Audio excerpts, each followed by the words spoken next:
is just fantastic.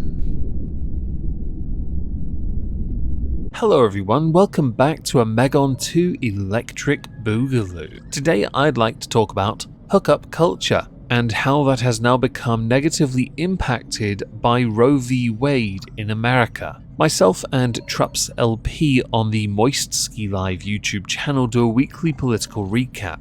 We did talk about Roe v. Wade. It gave me a history lesson that I needed because in the United Kingdom we have vastly different laws. That does not mean better, they are just different. I did, while I was compiling sources for this video, notice a video by Lauren Chen, the artist formerly known as Roaming Millennial, talking about this very subject. I have not watched her video because I don't want what she says to in any way impact what I say, so I also don't want to risk plagiarism, but I will link her video down below if you're interested in a possibly differing perspective on the same subject. Originally I saw this via Ranting Monkey on Twitter, an insider article titled "Women on TikTok say hookup culture will be absolutely decimated if Roe v. Wade is overturned." So what was Roe v. Wade? Roe v. Wade was a 1973 landmark case that provided as a consequence the legal precedent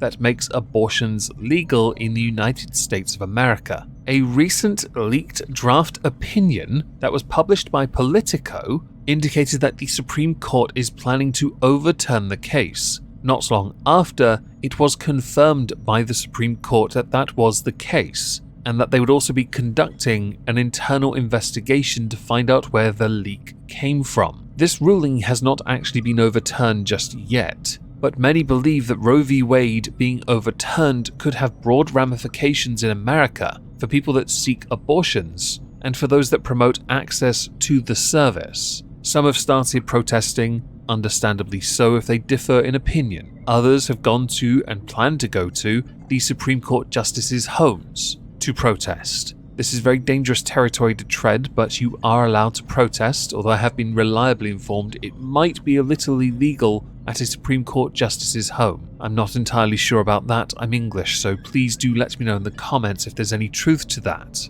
Many people, when it comes to the subject of Roe v. Wade, are divided. They're divided because they believe this should exist so that people have that freedom to choose. Others believe that the politics should not be involved in their vagina. If they wanted it there, they'd have sex with a senator. So do forgive me as an outsider if I don't take, or appear to take, a side on Roe v. Wade, to instead focus my energy on hookup culture as it is known. Hookup culture is defined as one that accepts and encourages sexual encounters that are casual. This includes one-night stands and other related activity, without necessarily including emotional intimacy, bonding, or a committed relationship. It is associated with Western late adolescent sexuality, and in particular, the United States college culture. The term hookup has an ambiguous definition because it can indicate kissing or any form of physical sexual activity between sexual partners, and it has been widely used in America since the late 2000s.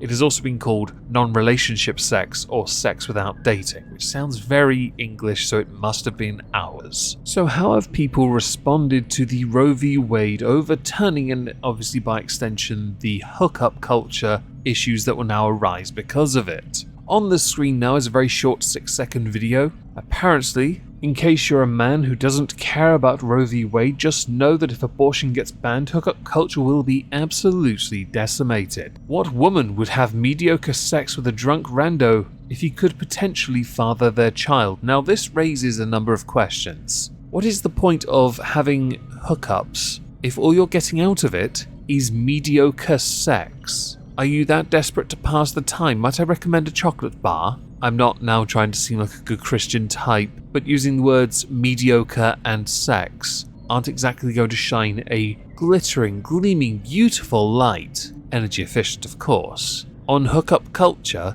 if hookup culture is mediocre.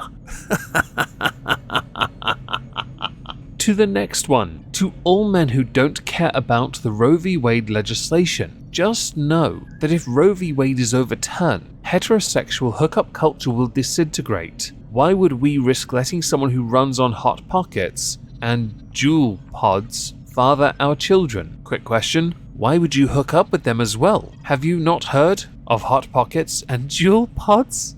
I don't even know what a Jewel Pod is. Neither of these first two entrants have managed to sell hookup culture to me yet. Do forgive me if I'm a little bit judgy on purpose. The third one, since about 75% of men only care about sex and money, you left out whiskey, we also care about our whiskey. I hope you know that this Roe v. Wade decision could destroy hookup culture. Thank you, the other two hadn't warned me enough. And leave them paying 18 years of child support. This isn't just an issue for women, boys. By the way, have you noticed I've inserted all the grammar? I'm assuming this is where the grammar's supposed to go. So quick thing about this one. For years, men's rights activists have been talking about this issue. Because if abortion is legal, or if people are pro-choice, but someone has a child because of an accident, let's call it that, yeah, the man doesn't get a say in this. But now you turn to men when it suits you? But also, men get stuck with child support anyway. If they don't want the child but the woman does, the man still has to pay child support regardless. So let's face it here, men don't get a choice in this.